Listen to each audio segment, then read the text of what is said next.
Welcome to another episode of the Market Makers in Middle East and Africa podcast. I am your host, Abrar Hussain. Today, I speak to our special guest, Krishnan Gopi, Group Chief Disruption Officer at GEMS Education. Krish, welcome to the podcast. Thank you so much, Abrar. Glad to be here. Yeah. Krish, you are an accomplished executive with 2 decades of international experience. Tell us about your story.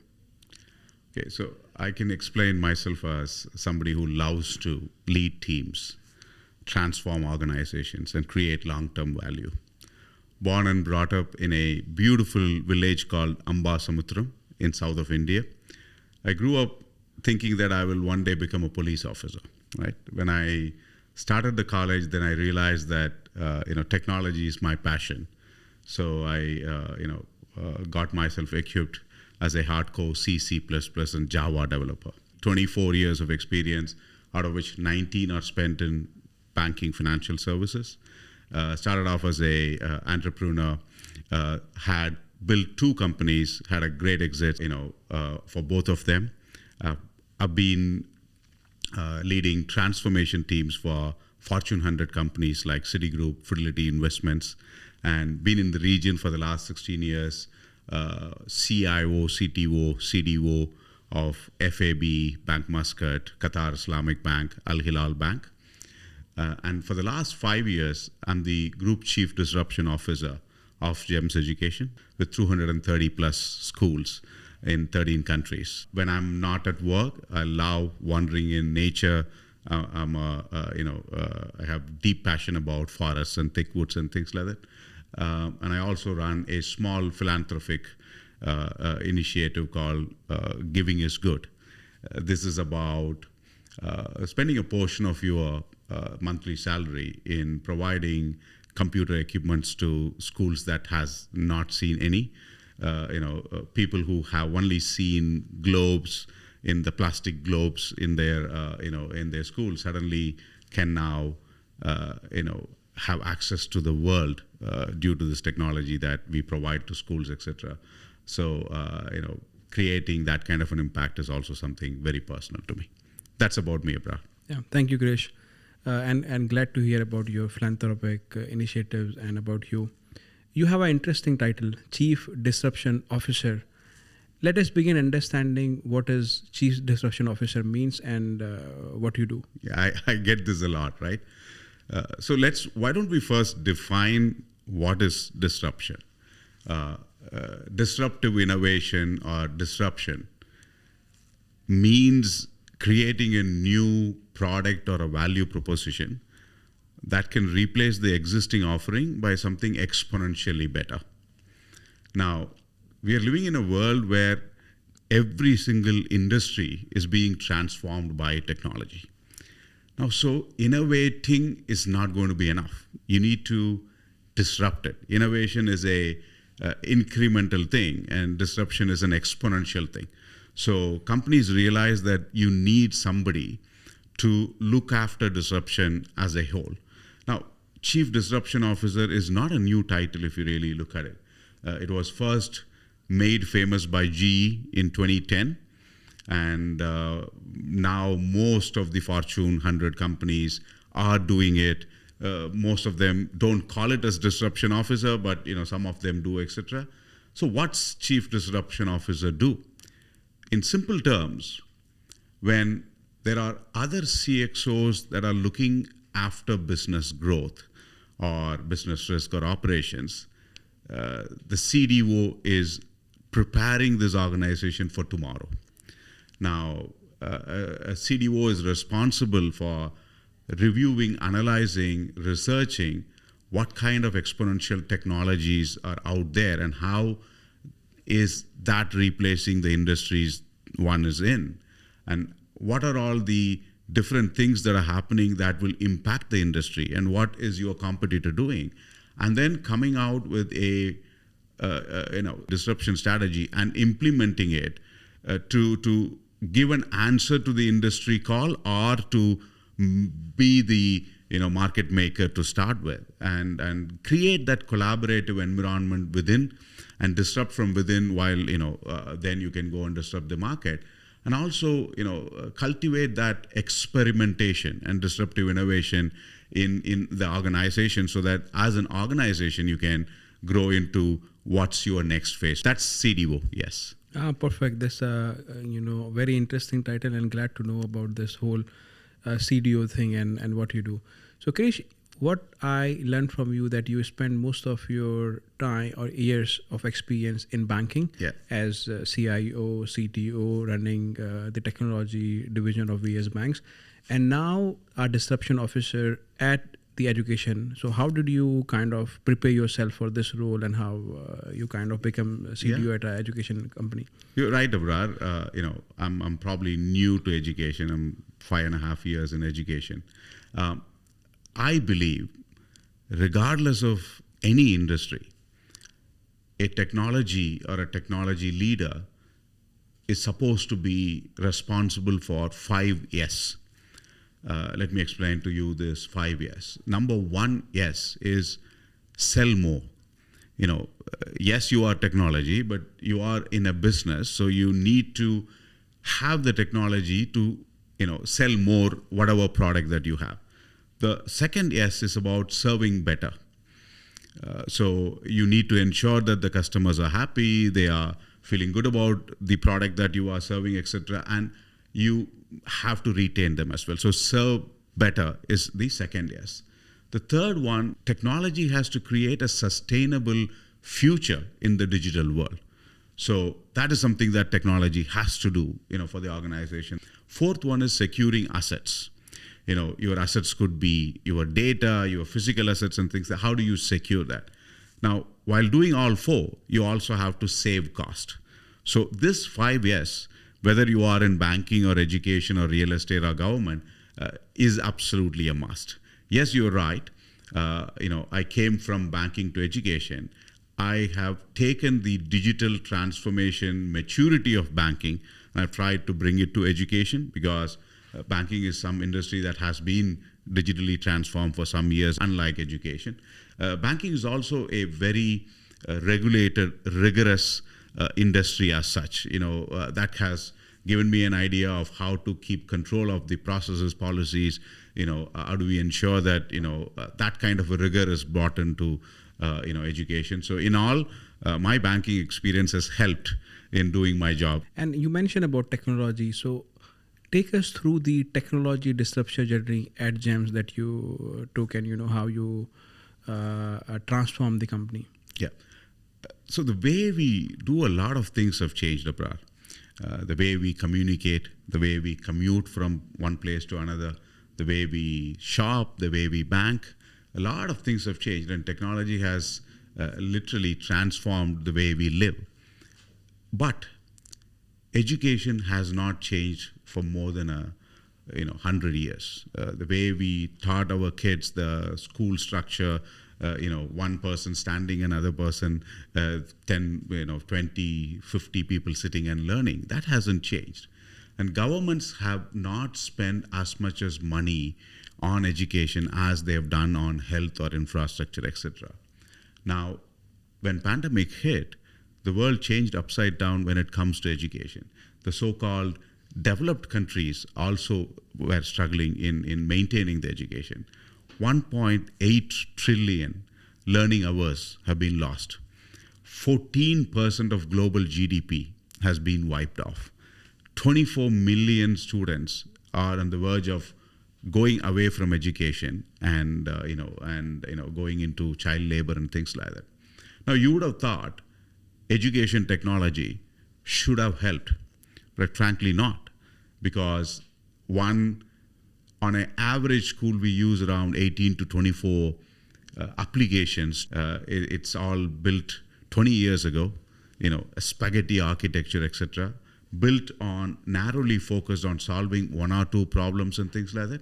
So it was a big struggle first to collect the data into one place, leave alone improving your learning and teaching.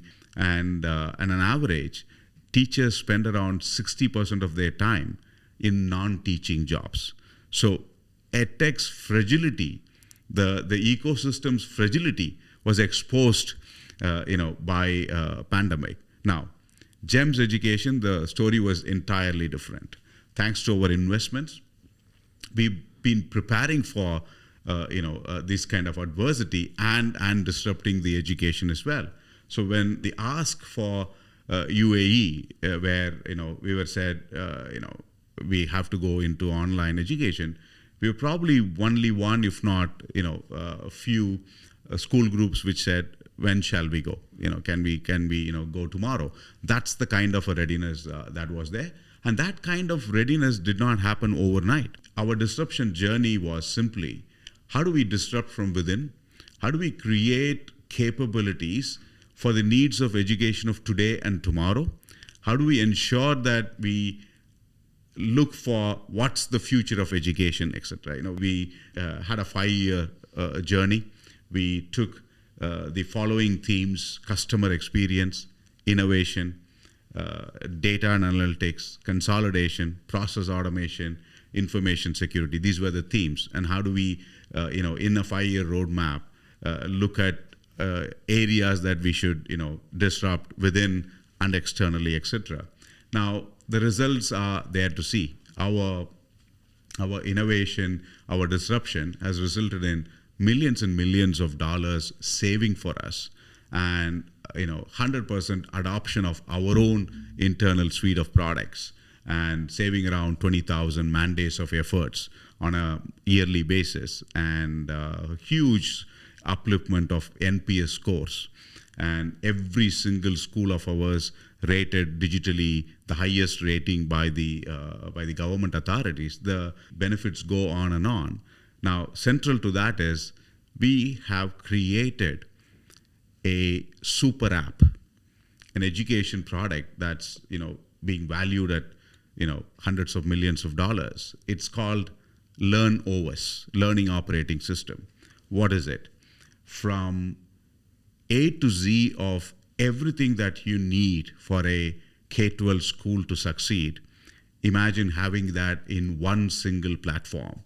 That is a SaaS-ready, cloud-native, absolutely multi-tenant application that is, pinnacle of what the technology innovation can give you, right from inquiries, enrollments, academics, non-academics, payments, or back office, ERP, or analytics, AI, or health and safety, everything put together, including marketplace, including eBay of education, which we call it as garage, where you can do a book value transaction of all the products that you want to offload it outside. So such a platform that has everything about education, and that is being implemented across all our schools, and we seeing the benefits of it. That's not the end of it. We are into enhancing our products using exponential technology. I would say, Brad, with 20 billion neural network parameters, ANET, which is our own artificial neural engine, is something that we are very proud of. It's probably one of the most advanced neural engines for education in the region. Now, we do predictive analytics. We do predictive scoring using that. We take attendance, using our own AI systems. And we also have AI nudges in terms of promoting certain good behaviors, demoting certain bad behaviors, our own personalized learning paths for the kids. The list goes on and on how AI can help education. Not only that, we also use XR in a much more detailed fashion in terms of how we can provide certain lessons in a immersive digital credentials through blockchain and all. All in all, I think I'm very proud of the way in which our teams, the wonderful team I have in GEMS, have responded to the exam question of where do we take a brick and mortar education into in a digital world, and and our customers are happy, and that's exactly what we wanted. Yes. I mean, that's a very impressive and excellent journey, Krish. Congratulations to you and your team. Now, you mentioned a very interesting thing, which is that the education industry was not disrupted, or it didn't evolve from many decades. And you gave a very good example that a teacher is standing and a student sitting, and this was the model How do you see the future of education evolving, and how do you see technology can facilitate it? Oh yes, future of education is it's going to be very very different than what we have right now, and technology is holding the key for the future of education. I would give you a few trends that I think are going to happen. Number one, education is going to be hyper personalized. Students will have the choice of where I want to learn, when I want to learn, from whom I want to learn, how I want to learn. That kind of personalization will happen. That's definitely in the cards for next 5 to 10 years. It's also going to be experiential. It cannot be, the mode of education cannot be just reading books and learning theories and all. It has to happen on the field. So experiential learning is going to be happening. AI and ML are going to play a very critical role in terms of personalizing learning paths, understanding whether the student has understood or not, creating some kind of journeys for kids to go through kind of thing. So AI, ML is going to be a critical path. And I would say all your achievements and attainments are going to be, credentialed of sort using blockchains. And the mode of delivery will change. The physical one will become blended, and blended will become immersed. So use of XR platforms will obviously be a big thing. These are all the technology trends that I could think of. But overall, in general, I believe education will be more accessible in the future because of technology, aiding it. And content will probably be democratized. The 20 plus odd curriculums that we have will slowly probably vanish, and there will be an emergence of one world curriculum. And I also strongly believe that thick line difference between a K-12 and college will probably slowly erode. And it might be a crossover kind of a trend that will be prevailing. And lastly, I think lifelong education will start seeing its trend. Education will not stop when you finish your college. It probably will go on the job and beyond, and everybody will be a learner forever kind of a thing. So that is during the trends of gig economy, that's something that I see would be coming as well. Sure. Yeah, I see that a lot of disruption will happen in education. And one of the events that has accelerated it is, I think, the pandemic. So how do you see the pandemic impact on this transformation, and how do you see technology will reshape the whole thing going forward? See, I read a joke, right? It's a very famous joke. There is a question which asks, who was responsible for digital transformation in your company? And then you had CIO, COO, CMO, CEO, and then COVID-19. And then majority of the people ticked COVID-19. We've all seen it. It's a joke, but it actually says a lot about, what happened during the pandemic. Yes, pandemic enhanced digital transformation and adoption, in a widespread way. But let's not kid ourselves. That's not the real digital transformation. That was a patchwork for us to have managed the COVID-19. If anything, you could take it as a sense check on where your organization is rather than using it as a end state. I strongly believe any and every organization has to go through digital transformation. Now, digital transformation can be of broadly 4 types. One is process transformation. It's about enhancing your processes, the end-to-end, time it takes to deliver your services, etc. That most of the companies have to improve anyway. So that's one kind of a transformation. The other kind of transformation is business model transformation. Now, how Netflix was a DVD company has become a streaming company. So sometimes you need to transform your business model, and digital transformation enables you to see it and to adopt it. So business model transformation is another.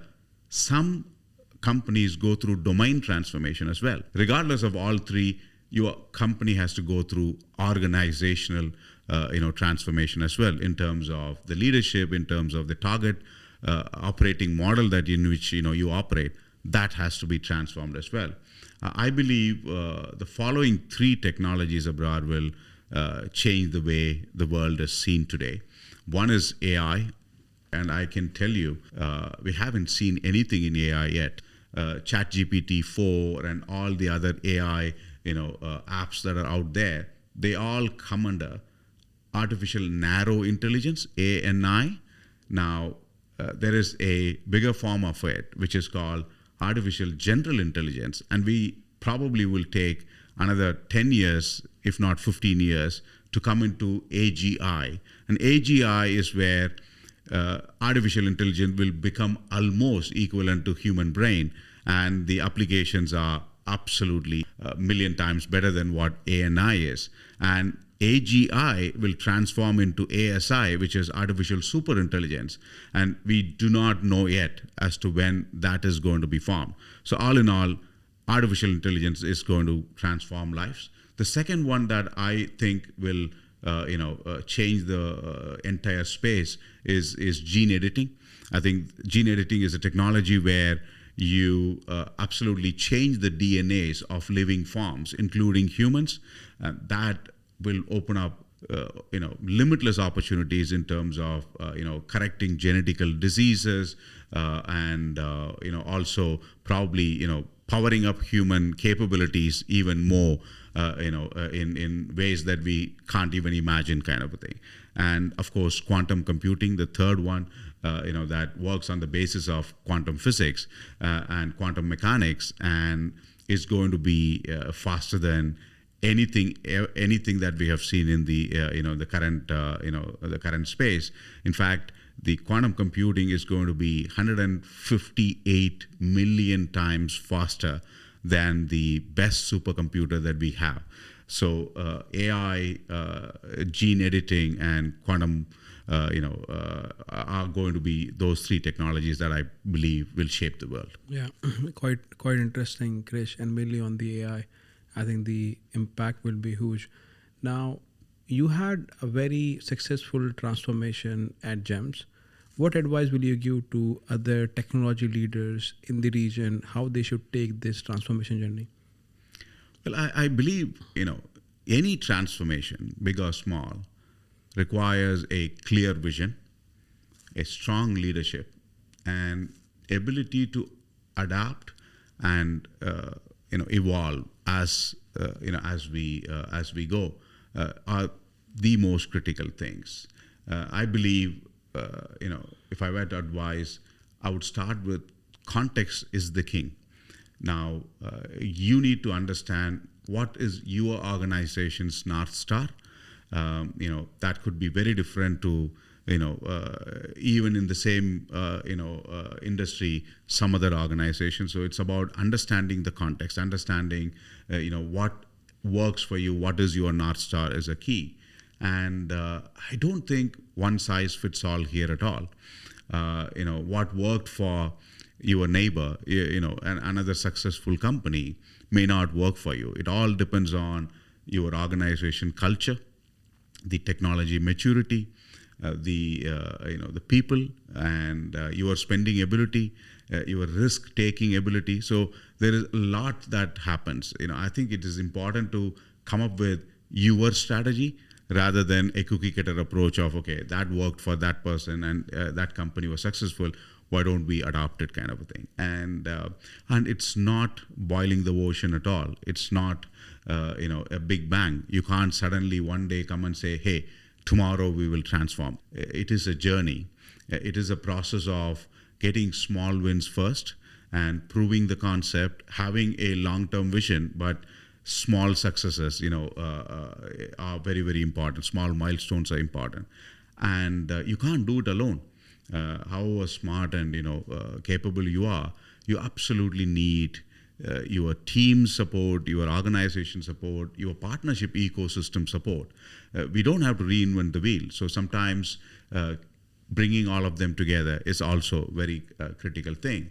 And last but not the least, it's all about change. So there is a famous saying that people are resistant to change, right? I don't agree with that, Abra. I believe people are afraid of pain rather than afraid of change. Let me give you an example. I'm driving a Mercedes, and you come and tell me, Krish, I'm going to do a massive change, and from tomorrow onwards, I am going to give you a Rolls Royce, and you need to drive that. Do you think I will react in a bad way? You'd see me like super excited about it. I haven't driven a Rolls Royce, but I would absolutely know how to drive it. I will learn to drive it, and I will be like, Abrar, absolutely, let's go for it. But imagine you come and tell me, hey, listen, from tomorrow onwards, you are going to be driving a cycle or some other low-end car. I will have 100 reasons why I don't want that change, because it's the fear of what that change does to me. That is the problem. So, it's about communication. It's about managing that change. It's about ensuring that they are given something better than what they have rather than lower than what they have. So these are all few suggestions, to my fellow technology leaders in approaching the technology transformation. Yeah, thank you for sharing that, Krish. And you had a quite inspirational career journey, successful entrepreneur to successful exits, then CIO and CTO of various banks, and now a Chief Disruption Officer at GEMS. From where you get your inspiration, and is there any quote that you live by? Well, I adore Steve Jobs. His unwavering commitment to excellence, his perseverance, his style. I really like him as I believe he's one of the best technology gurus the world has seen. There's one quote that has a deep impact on me. He says, "Stay hungry, stay foolish." And what it reminds us is how we should always be a learner, always curious of what's next and how we can impact the life, etc. So that's one quote that you would see me using it often, and Perfect. Thank you very much, Krish. It was a pleasure to talk to you, and thank you for coming. And it's a great conversation. Thank you. My pleasure, Abrar. Thank you so much.